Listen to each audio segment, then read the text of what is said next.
Welcome to It's Upgrade Season, the only place to get raw and unfiltered advice on how to get your shit together 1 week at a time. I'm your host, Alexandria, and join me every Monday for The Upgrade and every Friday for The Wind Down, where I'm going to be answering your dilemmas. Small shifts, huge upgrades.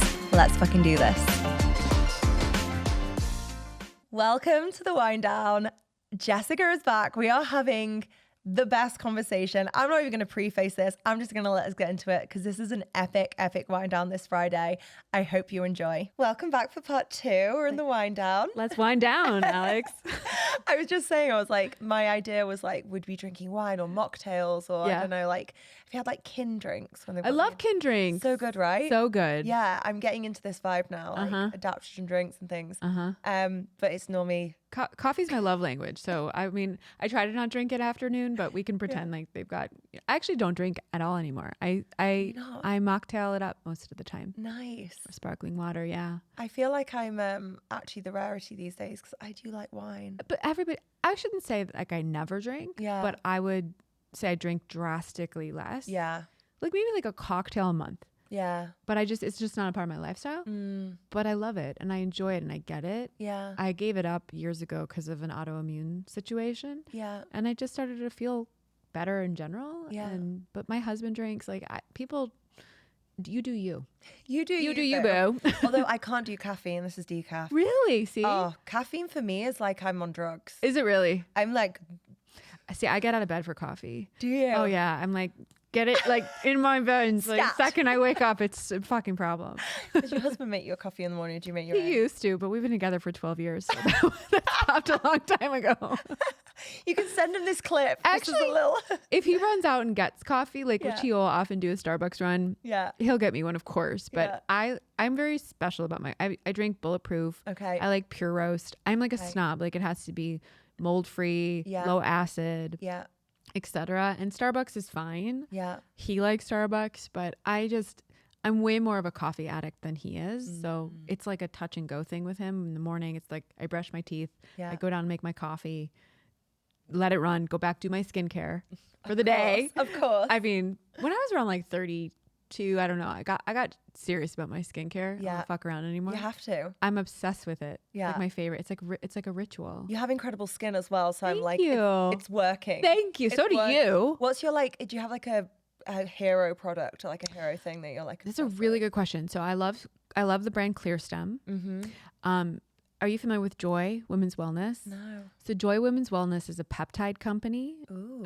They do like all sorts of, hormonal balancing for women. They're injectables, pills, like dissolvables. I love the brand. Yeah. They make a skin cream for women that has a bit of like copper and estrogen in it. Ooh. It like plumps your skin. Like it literally makes your skin like juicy. It sounds amazing. I know. So I live for that product. Love this. Skin Farm is a brand I love in Nashville. These aren't brands I know. You know after this is I'll write them on. I'll text you all the links. You're going to be on Google, Google shopping. Excellent. Yeah, you're glowing too, girl. I just had a chemical peel. Well, it looks like they did a damn good job. First time, and it was a process. 100% it's a process. Yeah, it was a process. But I got really bad melasma during pregnancy, and I was like, this has got to go. I mean, I still do have it here a bit, but like it was tashing. Wait, what is melasma? So it's like the skin pigment goes darker. But I had it like here. It's common to get it here, but I look like I had it. Is it like a 5 o'clock shadow? Is this what they call it here? Yeah, it's beautiful. You look beautiful. No, but I did look tashy but so it looks lighter now. I've lightened my tash basically and my forehead patch. But this was just round 1. But yeah, we're he looks gorgeous. Thanks, babe. And the shit that our bodies, I'm just thinking as you're talking, that shit our bodies have to go through to have a baby. Yeah. As women. Yeah. Like I'm not a mom. Yeah. But I know there's all of these things crazy things that we have to, like hair falls out, like all the things that happen to us to birth a child into the world. I give you so much. I bow down to you. I bow down to you and all mothers. It's the biggest, most sacred role in the world. Thanks, babe. It's true. I have a question I wanted to ask you about. I was going to start the other podcast episode with this, but I'm going to go into it in this one. Okay. Aliens. Yeah, let's go there. What do you want to know, Alex? So I'm not an expert on aliens. I'm only an expert on my alien family. I know, but I love that. Sorry, that in itself is probably going to be a clip now. I'm not an expert in aliens. I'm just an expert on my alien family. enough said.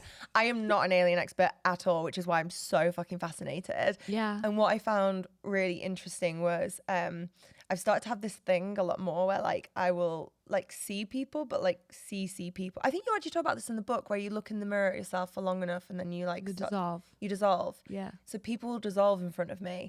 And when I read in the book, you were like, oh, I'm Palladian. I was like, oh yeah, no, I see that.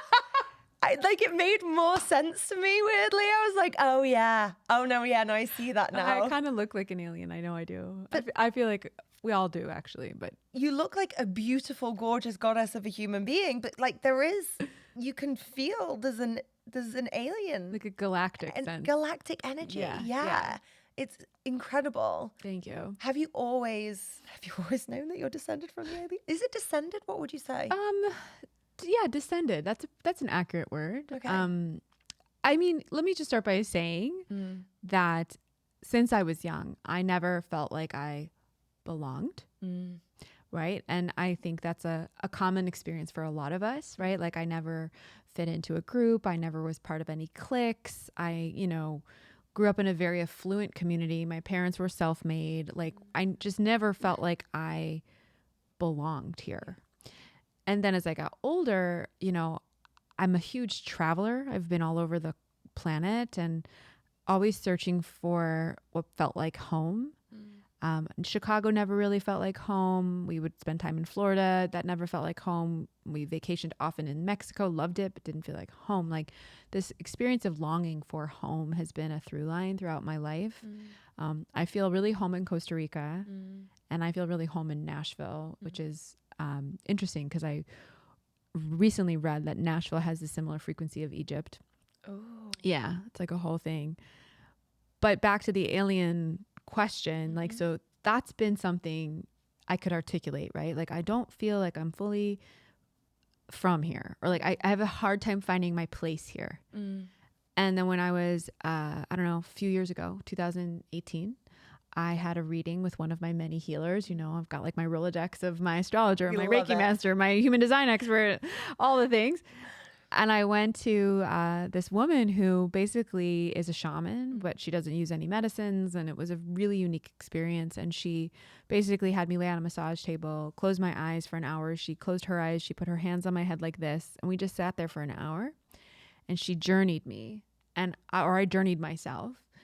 And I went to another world. I went to another part of the universe. And it was very vivid, very specific. I had a very clear feeling of home. So I come back down on my body. I'm like, what just happened? She looks at me very matter-of-factly and she's like, you are from the star system of Pleiades. And you just went there. And I was like, what? Palladia? What? Like who, what are you talking about? And it was my immediate reaction, but it felt like such an affirmation. And so that set me on this very deep journey to learn all about them. Yeah.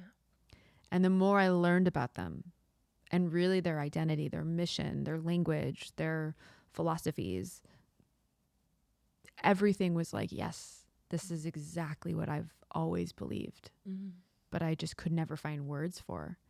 It literally felt like I was coming home to my family. Was that quite an emotional experience? Have you never felt that feeling of like fully home and then be like, oh, I found it? I think that session I cried like towards the end of it, halfway through, because it was just this overwhelming feeling of a homecoming. And if anything, like the emotion since getting that unlock and affirmation that this is where I'm from and what I'm here for too, it's been just more of like a fire. Like Palladians are very mission oriented. Yeah. And thank you for that reflection. Like you see it. I think, I don't want to make a blanket statement because I don't know all the Palladians here on this planet, but they're typically people who are in seats of leadership, who are a bit more willing to sort of go against the grain, fight the common narrative. The Palladians call us renegades, light warriors, people who are here to really save and make humanity better. Yeah. And I don't exalt myself as like, somebody that can do that on my own by any stretch of the imagination. but they're very driven and very ambitious for the greater good. Yeah. And that's just one of many sort of aspects of their identity that I was like, yep, that's me. Yeah. And it's given me a lot of clarity as to like what I'm doing with my life. I adore this. I really adore this. So in terms of connecting to that side, how do you connect into your kind of galactic energy? Is it through meditation? Is it like, is there specific practices that you have? Yeah. It's typically through meditation. I ask for them. I call them down. I call them in. Yeah. There are certain points, and I don't rely on them too much. Like they're a very specific meditation. They're a very specific question. I work with certain crystals every single day that hold their frequency. I have this crystal called the Lightbrary. It literally has like these ridges on it that are like kind of look like Braille. And so I will put my fingers over them and, you know, listen. So it's like a daily practice, but I've most communed and connected with them specifically in a few places and throughout the year at said times. So Lionsgate portal, which is really the stretch of kind of July into August.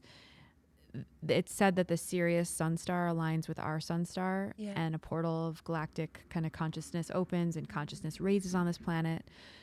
I have definitely felt them in that time of year. Yeah. Like I've gone into nature, I've called them down, I've felt them with me. I obviously felt them and heard them. The most distinctly I've ever heard them was when I was in Egypt. Yeah. I went into Hathor's temple, got struck by white lightning, crown shock, auric field open, and it was like they were talking to me so fast. Yeah. And I knew in my soul they were Pleiadian. But then it was funny when I was doing research for this book, I was studying more about the Pleiadians through the lens of what I was going to be sharing in light work. The placement of Dendera Temple is directly aligned to the Pleiadian constellation. Oh my God. Yeah. Obsessed. I know. Wow. It's magical. Yeah. Like the world, the planet we live on is just so deeply entrenched with all these codes. Yeah. I want to ask about this Egypt trip because so I spoke about this briefly on part one, but I remember really clearly you going there. You do. Which is so weird. Sounds so weird because doesn't. like I see people on Instagram take trips all the time and go on retreats all the time and do cool shit all the time. But this trip really struck with me, and it must have just been the energy was like so potent. Yeah. Because I remember seeing your stories, and you can actually go back on your profile. I went back the other left day. it up. Yeah, you've got like an Egypt highlight, so go stalk her. Go on her Egypt highlight. And I remember seeing these stories, and you've actually got some images, incredible images of you can see the light, and Yes. it's incredible. Yes. But I saw all these, and then you kind of said like, I'm going to duck out for a bit. Like I'm ducking out. And it really struck me. And I remember I texted my friend Mel. I was actually staying in Mel's house when I was seeing those stories because we just moved to Austin, whole story. And I texted her, she was in Costa Rica, and I said, I really want to do an Egypt trip. We need to do an Egypt trip at some point. Like I'm watching these stories. It's literally insane. And she went to Egypt recently. I couldn't go on that trip. I know. And I'm really feeling called. You gotta go. Your book's just made it a million times worse because like I was like feeling called, and then the book, I didn't know you were going to talk about Egypt in the book, and then I'm reading the book's all about Egypt, and then you said about Nashville. Then I keep saying like, oh, I really feel like I want to go to Nashville. Yeah, well, Nashville, similar energy to Egypt. I'm like, there's so many things. But what called you to Egypt? What because it's a big trip to take. So, it's a huge trip to take. So why then? Why Egypt? I mean, I say that Egypt called me in as much, if not more so, than I called it in. So my best friend Megan, who we talked about, we went what we call it Silent Gate. The month we didn't talk. I write about that whole story in the book. She and I, because we've been friends for 10 years plus, we take an international trip together every year. Oh, it's like it's like our commitment, and it's our thing. And we've been to Thailand and Bali and Portugal and all over the world, Morocco. Yeah. And we were like, okay, this was after the pandemic, the world opened up, and we were like thinking about where to go next. And she was like, maybe Egypt. And I was like, yeah. She's like, maybe we could do Turkey, Egypt, like go out to that part of the world. Yeah. And it was just this little tiny seed planted between the two of us. We're like, okay, well, when we get some time, we'll start our research. This was about a year before the trip. And then she is friends with this woman who lives in Tulum. Mm-hmm.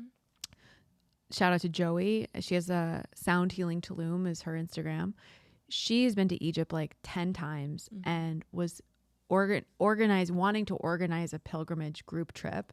Because this is the thing too about Egypt is it's best to go in a group. Like you have to hire the right guides. You have to be dialed in to kind of get to the places you want to get to when you go to these temples. Yeah. So anyway, Megan and I like brought it into our consciousness. Literally, we were like, maybe we'll go in November, like the fall. Joey reaches out to Megan and is like, hey, I'm thinking about doing a pilgrimage in November to Egypt and I'm getting a group together. Would you want to go? And do you know anybody who'd want to come? Of course. Of course. And that's how I was like, well, yeah, let's put our hats in the ring and be one of the first to sign up for this. Wow. And we were a group of 17 people. Wow. And thank God for Joey, because one of the most beautiful parts about going in an environment like that for somebody who is a type A control freak that like loves to plan and is always in charge and is checking the clock. Yeah. You show up and you're just in someone else's hands for 15 days. Yeah. And you just get to receive the experience. And so that in and of itself was very healing. And you just get there. I mean, the first morning I was there, you probably saw that picture on my highlight. It's one of the first pictures. Yeah. We went to the Sphinx. Mm-hmm. We had private access to the Sphinx. You have to get there at like 4 a.m. to get that access. Yeah. It's no joke. Like early morning wake up calls. It's an aggressive trip. Yeah. And the sun is rising and we got to go up to it and touch it. And that's another thing that most tourists you can't touch the Sphinx. We had access to be there by ourselves and touch it. So I go up and I put my hands against the Sphinx. This is morning one, and maybe not even been there for like 14 hours. And I close my eyes and I just hear all these voices. Welcome back, Jessica. Thank you for coming. Welcome home. We've been waiting for you. We're so happy you're here. Oh my God. Viscerally. Yeah. So I'm in the midst of this moment. Yeah. And my friend Laura, who's 50 feet away from me, not really seeing I'm there because it's dusk. Yeah. And she's taking a picture of the Sphinx for her phone. Yeah. And she snaps this photo and I like peel myself off the wall. I was like, that was insane. She walks up to me like 5 seconds later. She's like, Jessica, you have to look at this photo. And in her photo, you can see me. I'm very faint. Yeah. But what's not faint is this huge beam of white light, literally like from the sky coming down into my back. My God. It's like a fucking iPhone photo. Yeah. Like no Photoshop. Yeah. It's just, that's what I'm saying. Like you can't explain what happens there.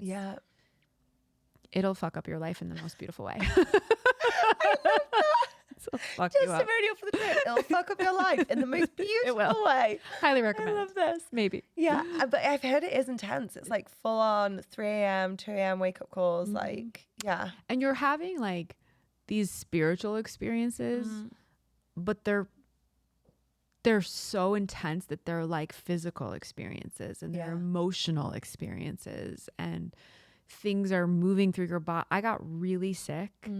Like a handful of the people on my trip got physically ill because there were, like emotional breakdowns, people speaking light language, like in tongues. Like it's just not a joke. Like you go there and you really have to be open to whatever it's there to show you. I love this. Yeah. So how did you, when you came home? Yeah. I almost got a divorce. I was going to say, what was that conversation like? Because I feel like, particularly when you've done it outside of your partnership, in terms of like you went on this trip with your best friend, not with your partner. That's quite a lot to come back.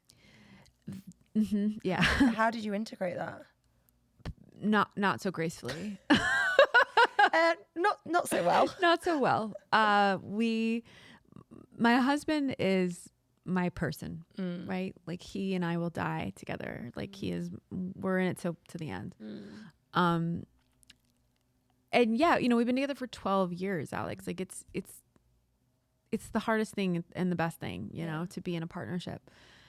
And I've always been a little bit more, maybe a lot more spiritually advanced than my husband. I say that like are you familiar with Harry Potter? Yeah. Like he's a muggle and I'm a Gryffindor. Like he's a full muggle, my husband.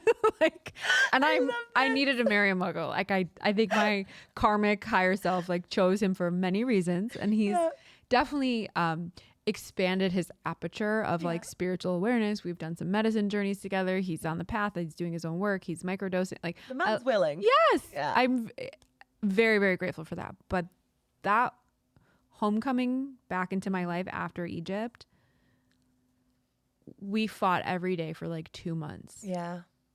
And like had emergency sessions with our coach. And like really there was such a frequency mismatch of all of the things of integration. Like, because I had to integrate back into my work. I had to, Chicago was so dense. Like that was the hardest part.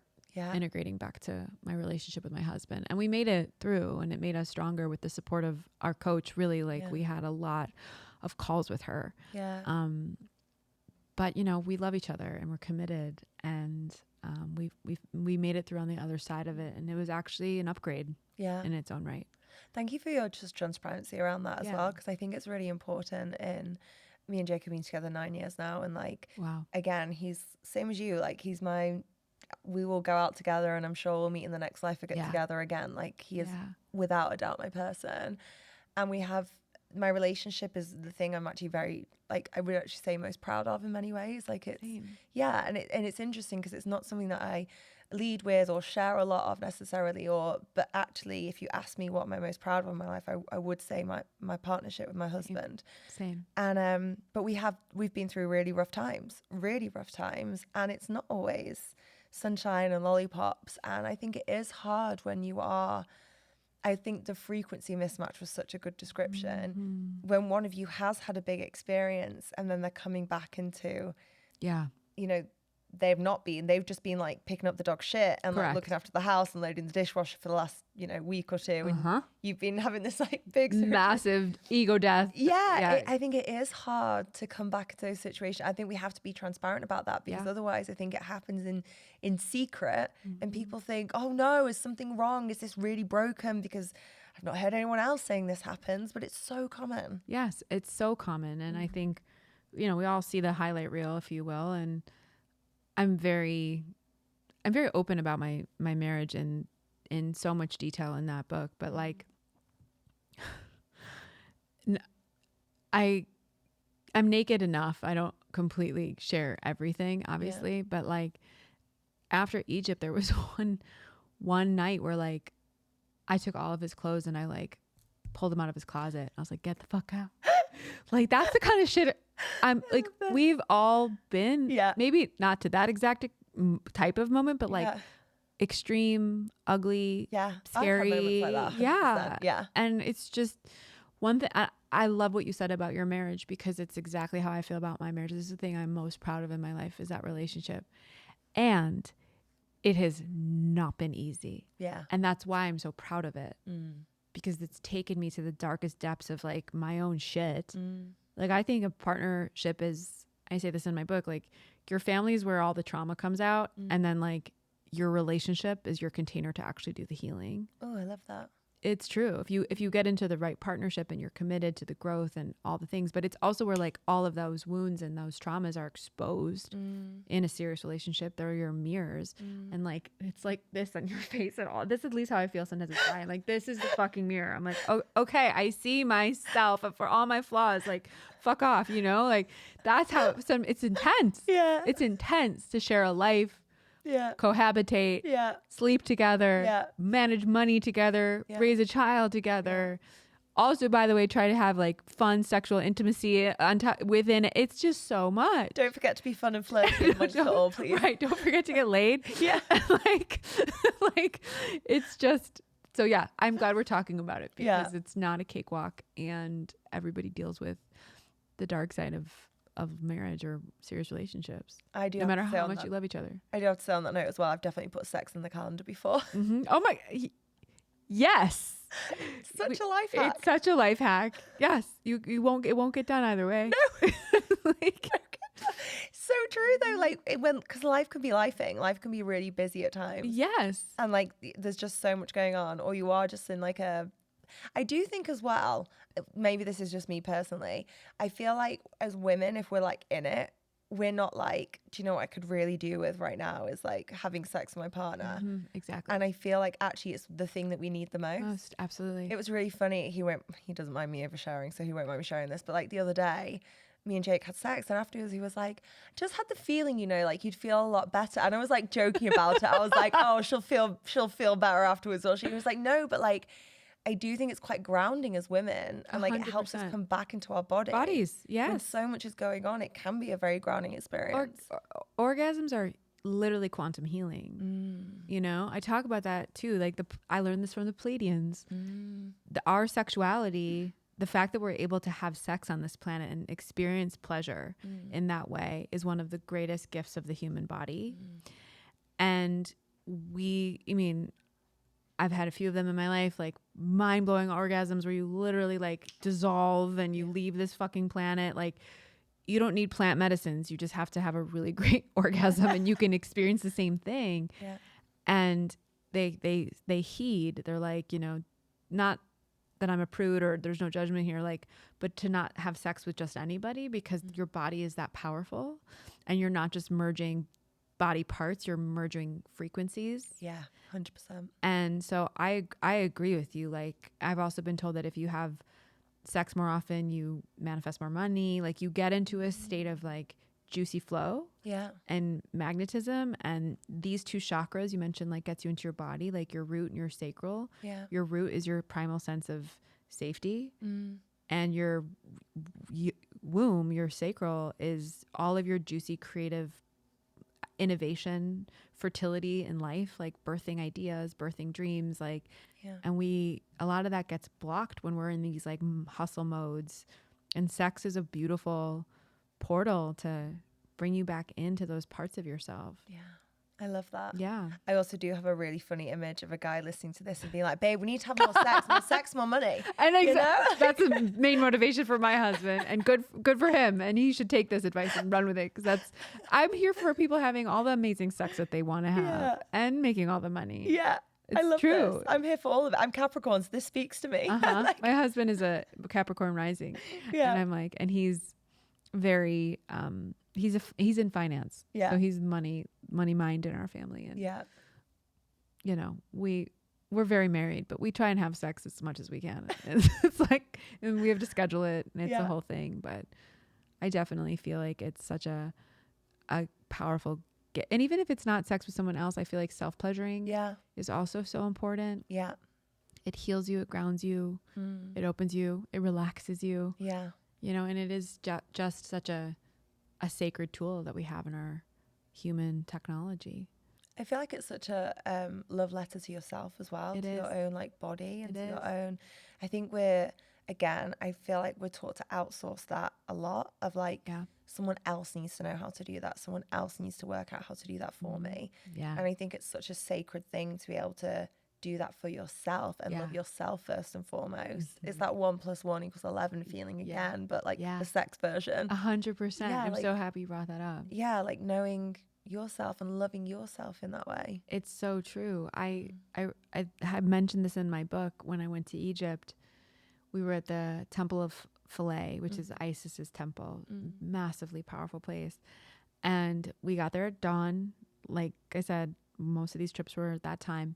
And the sun was rising and you could finally like see the hieroglyphic walls. And we had this guide and he like pulled a few of us over and he's like, I want to show you this image.